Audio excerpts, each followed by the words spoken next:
Hello everyone, this is Sangeeta Yadav and welcome back to the S3 Institute for Environment Foundation. In this particular video, we are going to learn about steps of EIA.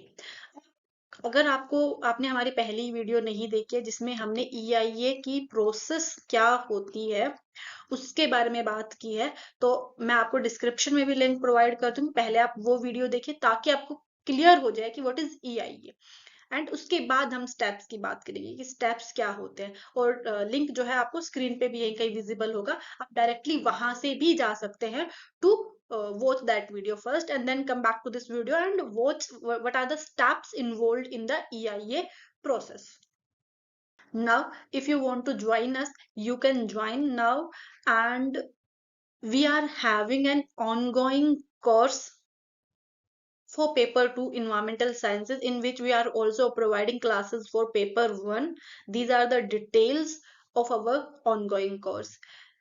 Details जो है हमें contact करने की आपको description में भी available हो जाएंगी। You can also contact us from there.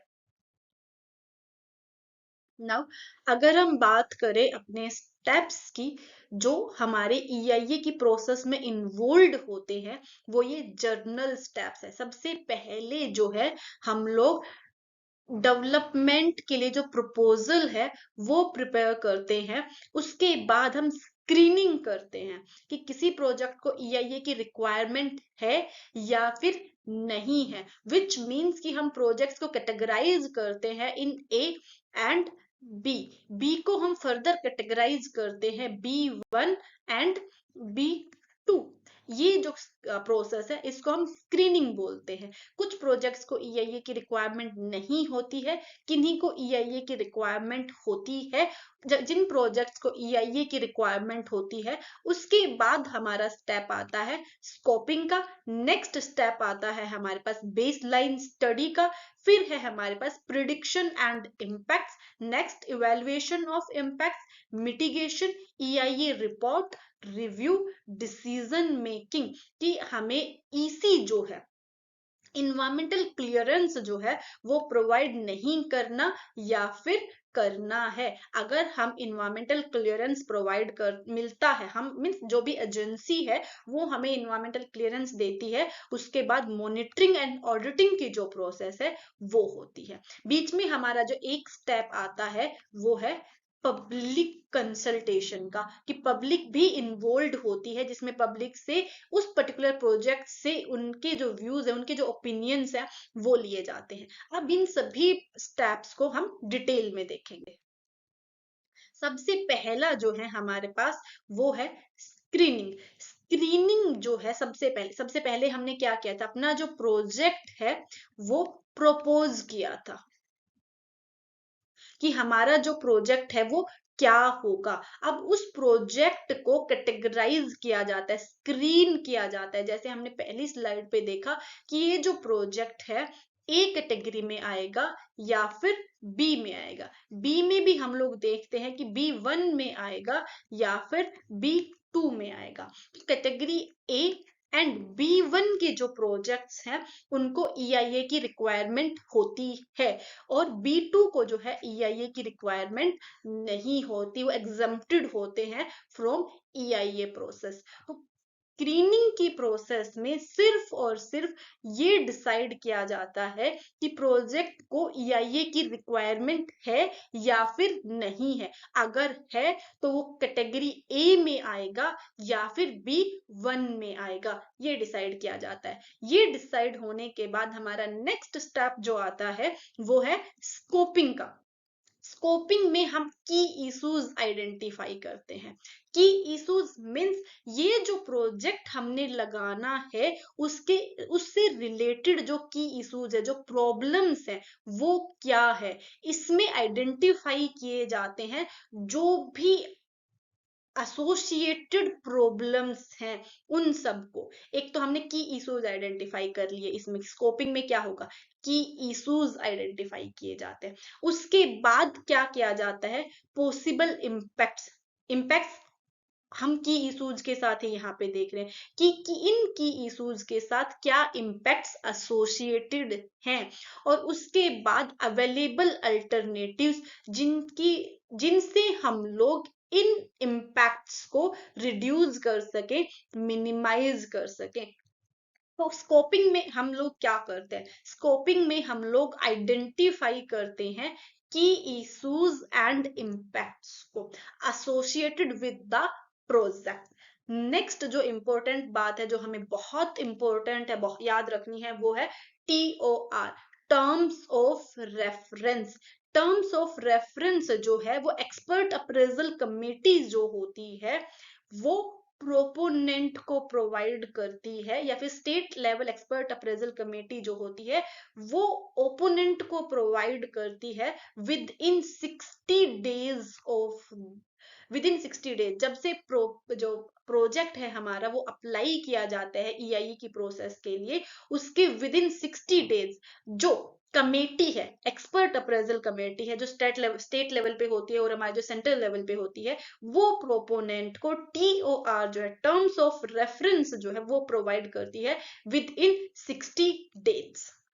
EOR में क्या बताया जाता है, मीन्स क्या पूछा जाता है, क्वेश्चंस होता है रिलेटेड टू द प्रोजेक्ट, कि किस तरह से हम प्रोजेक्ट को डिफाइन कर सकते हैं, प्रोजेक्ट को डेवलप किस तरह से किया जाएगा, उसको वेरीफाई किस तरह से किया जा सकता है, उससे रिलेटेड क्वेश्चंस होते हैं। ये TOR जो है एक्सपर्ट अप्रेजल कमेटी देती है प्रोपोनेंट को, और प्रोपोनेंट को उन्हें फिल करके वापस से सबमिट करना होता है ऑनलाइन वेबसाइट पे to the expert appraisal committee. Next जो आता है इसमें, यहाँ पे है हमारे alternatives and project development plan. Alternatives में क्या आता है, अब प्रोपोनेंट जो है वो एक्सप्लोर करता है अदर फिजिबिलिटीज को एंड अल्टरनेटिव्स को। लेट्स से कि साइट की बात करते हैं, साइट यानी कि लोकेशन। प्रोपोनेंट जो है ये डिसाइड करेगा कि मैंने एक अपनी प्राइम साइट तो दे दी है कि ये मेरी मेन प्रोपोज्ड साइट है जहां पे मुझे प्रोजेक्ट लगाना है, बट उसके अलावा अल्टरनेटिव साइट्स जो है वो भी प्रपोज करनी होती है प्रोपोनेंट को। किस लिए? अगर जो मेन साइट है वो इन्वायरमेंट के ऊपर ज्यादा इम्पैक्ट डाल रही है तो उसको सेलेक्ट ना करके अल्टरनेटिव साइट्स को सेलेक्ट किया जाए, ताकि इन्वायरमेंट पे होने वाले इम्पैक्ट जो है उनको रिड्यूस किया जा सके। तो ये अल्टरनेटिव कंसिडरेशन होता है कि प्रोजेक्ट में जो कुछ भी यूज होने वाला है उन सब के लिए अल्टरनेटिव्स प्रोवाइड करना, operating conditions, techniques, location, sites, सबके लिए अल्टरनेटिव्स प्रोवाइड करना to reduce the impacts of that project on the environment। फिर नेक्स्ट है हमारा प्रोजेक्ट डेवलपमेंट प्लान। इसमें वो सब डिस्क्रिप्शंस इन्वॉल्व होते हैं जो कि प्रोजेक्ट के लिए इंपॉर्टेंट होते हैं, जैसे रेशनल्स क्या होंगे, स्टेजेस ऑफ डेवलपमेंट क्या होगी, लोकेशन क्या होगी, प्रोसेस क्या होगी, टेक्निक्स जो यूज होंगी प्रोजेक्ट के लिए वो क्या होंगी, प्रोजेक्ट की कॉस्ट क्या होगी, डेवलपमेंट की टाइमलाइंस क्या होंगी, ये सारी हमारी यहाँ पे इंक्लूडेड होती हैं। नेक्स्ट आता है हमारा नेक्स्ट स्टेप जो है वो है हमारा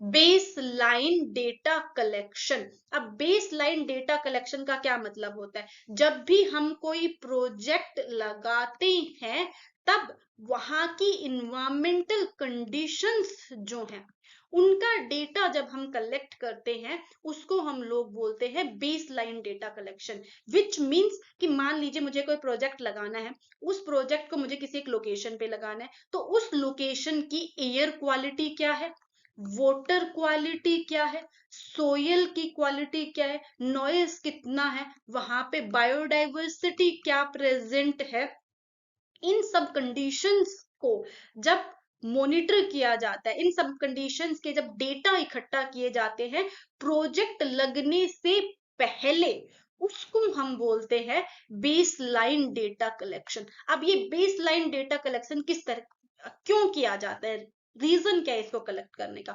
हम कह रहे हैं कि हमें क्या चेक करना है EIA के थ्रू, EIA के थ्रू हमें चेक करना है कि इन्वायरमेंट पे जो इम्पैक्ट हो रहे हैं वो क्या हो रहे हैं, नेगेटिव इम्पैक्ट हो रहे हैं या पॉजिटिव इम्पैक्ट्स हो रहे, इम्पैक्ट्स क्या हो रहे हैं इन्वायरमेंट के ऊपर, जब हमें पता ही नहीं होगा कि प्रोजेक्ट लगने से पहले उस एरिया की कंडीशंस क्या थी, वहां की जो इन्वायरमेंटल कंडीशंस है वो कैसी थी, तो हम लोग बताएंगे कैसे कि इम्पैक्ट जो है वो नेगेटिव हुए या फिर पॉजिटिव हुए, तो हम बता ही नहीं पाएंगे। तो अब हमें बताना है तो हम कैसे बताएंगे, जब हमें पहले की कंडीशंस पता हो तभी हम कंपेयर करके बता पाएंगे ना। इसलिए जरूरी है कि पहले हम लोग क्या करें, प्रोजेक्ट लगने से पहले की जो कंडीशंस है उनकी डेटा को कलेक्ट करें, और इस डेटा कलेक्शन को हम लोग बोलते हैं बेस लाइन डेटा कलेक्शन।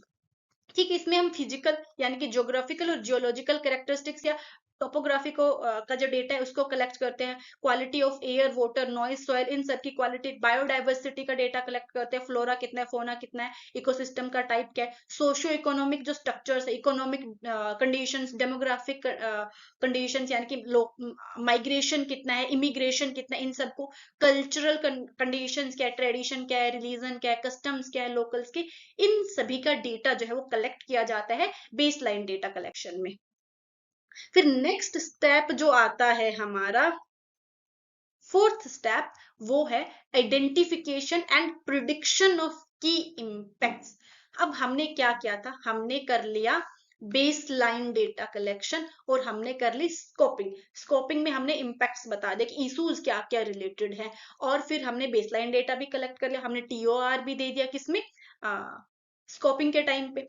फिर हमें अब क्या बताना है, पोटेंशियली सिग्निफिकेंट इम्पैक्ट, कोई कौन से इम्पैक्ट्स ऐसे हैं जो पोटेंशियली सिग्निफिकेंट है, एडवर्स है या बेनिफिशियल है, सिग्निफिकेंट कितने, कितना इम्पैक्ट है, कौन से इशू का कितना इम्पैक्ट है, वो जब हम बताते हैं उसको हम लोग बोलते हैं आइडेंटिफिकेशन या फिर प्रिडिक्शन, कि कितना इम्पैक्ट होगा। बेसलाइन के डेटा को हमने इम्पैक्ट किया, हमने फिर ये बताया कि एयर की क्वालिटी जो है, हमें टेक्सटाइल इंडस्ट्री लगानी है, अगर हमें टेक्सटाइल इंडस्ट्री लगानी है तो उसके बाद हम लोग क्या बताएंगे कि पहले जो वाटर की क्वालिटी है ना वो अच्छी है, लेकिन बाद में एयर वाटर की क्वालिटी में ये चेंजेस जाएंगे, इतना इम्पैक्ट हो जाएगा, ये हमने प्रिडिक्ट कर दिया कि ये चेंजेस आएंगे। मैग्नीट्यूड कि वाटर की जो बीओडी है, मान लेते हैं हमने कहा कि बीओडी जो है वो 500 से ज्यादा इंक्रीज हो जाएगी, 1000 से ज्यादा इंक्रीज हो जाएगी, तो हमने मैग्नीट्यूड बता दिया है कि इतने मैग्नीट्यूड पे जो है वो इम्पैक्ट्स होंगे इन उनकी उस प्रोजेक्ट के लगने की वजह से वहां की इन्वायरमेंटल कंडीशंस में। उसको हम बोल रहे आइडेंटिफिकेशन एंड प्रिडिक्शन ऑफ की इम्पैक्ट, कि टेक्सटाइल इंडस्ट्री के लगने की वजह से वाटर क्वालिटी खराब हो जाएगी, तो ये क्या हो गया, ये हमने की इम्पैक्ट को आइडेंटिफाई कर लिया, और कितनी खराब हो जाएगी वहां पे हमने बता दिया है मैग्नीट्यूड को। फिर आता है हमारा mitigation and management of environmental impact. अब हमने बता तो दिया, आइडेंटिफाई कर लिया कितना खराब होगा, प्रिडिक्ट कर दिया है, अब हमें मिटिगेट करना है। हमारा मकसद सिर्फ पता लगाना नहीं है, हमारा मकसद है हमें हमने पहले तो प्रिडिक्ट किया, और प्रिडिक्ट करने के बाद उन इन्वायरमेंटल कंडीशंस पे होने वाले इम्पैक्ट को रिड्यूस करना या फिर मिटिगेट करना, खत्म करना। हम वो किस तरह से करते हैं, इन्वायरमेंटल इम्पैक्ट्स को मैनेज करके, कि हम लोग रिड्यूस करें, मैनेज करें, रेमिडिएट करें जितने भी इन्वायरमेंटल कॉन्सिक्वेंसेज है, एडवर्स कॉन्सिक्वेंसेज है उस प्रोजेक्ट के लगने की वजह से, उनको या तो हम वेस्ट को एज एन रिसोर्स यूज कर ले, हम सर्कुलर इकोनॉमी को यूज करें, ग्रीन बिल्डिंग्स के कॉन्सेप्ट को हम लेके आए, तो जितने भी वहां पे हम लोग मैनेजमेंट के टेक्निक्स यूज कर सकते हैं उनको यूज करके इम्पैक्ट्स को रिड्यूस किया जाए, मिटिगेट किया जाए। फिर नेक्स्ट स्टेप आता है हमारा पब्लिक हियरिंग या फिर कंसल्टेशन का। पब्लिक हियरिंग का क्या मतलब है, जब भी हम प्रोजेक्ट लगाते हैं वहां पे पब्लिक हियरिंग की जाती है, कि वहां की जो लोकल पब्लिक है उसको इन्फॉर्म किया जाए, और इन्फॉर्म करने के बाद वो पब्लिक जो है अपने ऑब्जेक्शंस या फिर अपने ओपिनियंस जो है वो अथॉरिटीज को बताएं। तो पब्लिक हियरिंग एक इंटीग्रल पार्ट है डिसीजन मेकिंग का ईआईए की प्रोसेस में। फाइनल स्टेप आता है हमारा EIA presentation and decision making. अब प्रोपोनेंट जो है इन सब के बेसिस पे अपनी जो एक रिपोर्ट है वो सबमिट करेगा। अब ये जो है या तो प्रोपोनेंट खुद करे या फिर जो इन्वायरमेंटल कंसल्टेंट्स है वो प्रोपोनेंट के बिहाफ पे कर सकते हैं। अब कोई भी डॉक्यूमेंट या किसी भी तरह की डेफिशिएंसी है तो रेगुलेटरी अथॉरिटी जो है वो प्रोपोनेंट को बोल देंगे कि भाई ये डॉक्यूमेंट्स कम है, वापस से सबमिट किया जाए। इन सब के बेसिस पे एक हमारी जो ईआईए रिपोर्ट है, यहाँ पे हमारी ईआईए जो रिपोर्ट है वो तैयार की जाती है, जिसमें सारी बातें इन्वॉल्व होती है, scoping, screening, term of reference जिसमें हमने दिए थे, पब्लिक कंसल्टेशन के ओपिनियंस, मिटिगेशन के सारे तरीके, सब कुछ इन्वॉल्व है। वो ईआईए की रिपोर्ट जो है हमारी सबमिट की जाएगी, जो हमारी अथॉरिटी है उसको, जिसको हम एक्सपर्ट अप्रेजल कमेटी बोल रहे हैं, उसको सबमिट की जाएगी। इन सब के बेसिस पे जो एक्सपर्ट्स हैं वो अपने डिसीजन लेंगे कि ये जो प्रोसेस है, ये जो प्रोजेक्ट है, इसको इसी इन्वायरमेंटल क्लियरेंस मिलना चाहिए या फिर नहीं मिलना चाहिए। जो रेलेवेंट अथॉरिटी है वो या तो एक्सेप्ट कर लेगी प्रोजेक्ट को या फिर रिजेक्ट कर देगी प्रोजेक्ट को। फिर क्या है, उसके बाद का जो स्टेप है हमारा वो है post decision monitoring. EIA accept हो गया, मींस ईसी मिल गया, प्रोजेक्ट लग गया है। प्रोजेक्ट लगने के बाद हमें क्या करना है, वहां पे फिर से मॉनिटरिंग करनी है कि हमने एक तो बेसलाइन डेटा कलेक्ट किया था कि पहले कितना, क्या कंडीशन है उस वहां के इन्वायरमेंट की। फिर हम पोस्ट डिसीजन मॉनिटरिंग करेंगे कि प्रोजेक्ट लग गया है, प्रोजेक्ट लगने के बाद इन्वायरमेंटल कंडीशंस कैसी हैं, उसको हम लोग क्या करेंगे, वो डेटा इकट्ठा करेंगे। ये हमारा हो गया पोस्ट डिसीजन मॉनिटरिंग। मॉनिटर किया है हमने प्रोजेक्ट लगने के बाद, डेटा को रिकॉर्ड किया है। फिर हम करेंगे ऑडिटिंग। ऑडिटिंग में हम लोग क्या करते हैं, हमारे प्रिडिक्शंस को किसके साथ कंपेयर करते हैं, एक्चुअल आउटकम्स के साथ। हमने बेसलाइन डेटा को कलेक्ट किया था, उसके बाद इम्पैक्ट्स की प्रिडिक्शन की थी। इन प्रिडिक्शंस को जो हमने पोस्ट मॉनिटरिंग डेटा कलेक्ट किया, जो एक्चुअल रिजल्ट्स आए हैं हमारे, उनके साथ कंपेयर करेंगे। ये जो आउटकम्स का कंपैरिजन है उसको हम बोलेंगे ऑडिटिंग। इसमें हम लोग बताएंगे कि जो भी हमने मॉनिटरिंग, नॉट मॉनिटरिंग, मिटिगेशन की जो भी हमने टेक्निक्स यूज की थी वो कितनी इफेक्टिव हुई है या कितनी इफेक्टिव नहीं है, एक्चुअल इम्पैक्ट जो है वो क्या आए।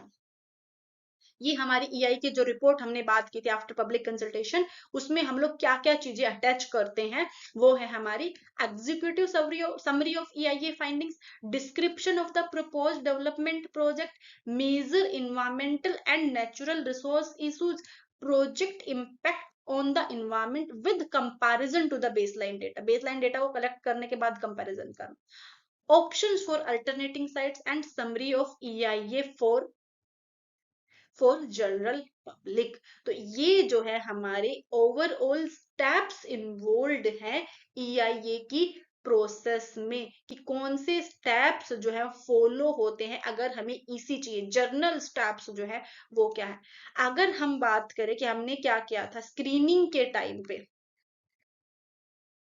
क्या क्या था, हमने कैटेगराइज किया था प्रोजेक्ट्स को ए एंड बी में, B one and B two में। तो हमारे लिए जो ये ए प्रोजेक्ट्स है, बी1 प्रोजेक्ट्स है, इनके लिए डिफरेंट जो प्रोसेस है वो फॉलो होती है। जर्नल प्रोसेस यही रहेगी, थोड़ा सा डिफरेंस हो जाता है, वो हम आने वाले टाइम में देख लेंगे। तो ये हमारा प्रोसेस है ईआईए का। If you want us to make videos on any specific particular topic, you can let us know, you can comment us.